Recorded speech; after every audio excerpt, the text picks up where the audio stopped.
আমি অনুরোধ করব, আপনাদেরকে বিনীত অনুরোধ করছি, আপনারা এখানে ভিড় ছেড়ে জানাজার লাইনে গিয়ে দাঁড়ান। জানাজার লাইনে গিয়ে দাঁড়ান।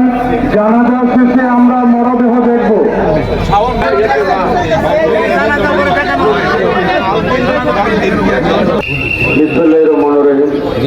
সম্মানিত উপস্থিতি, আসসালামু আলাইকুম।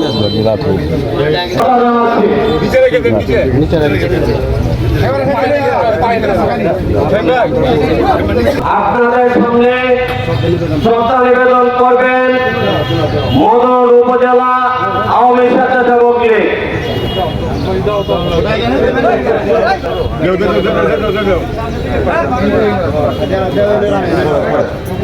এখন আপনাদের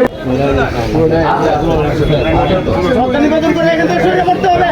টাকা যাবে না, কেউ ধরে নিতে সবাই জায়গায় ছেড়ে দিলে ভালো হয়।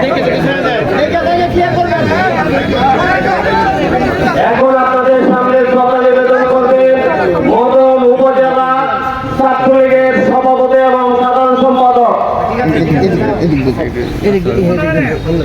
এখন আপনাদের সামনে শ্রদ্ধা নিবেদন করবেন বঙ্গবন্ধু পরিষদের সভাপতি এবং সাধারণ সম্পাদক।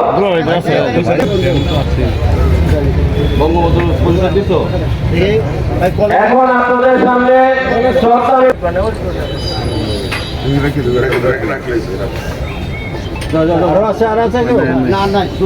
এবং আমার ভাইয়ের একটা আশা ছিল।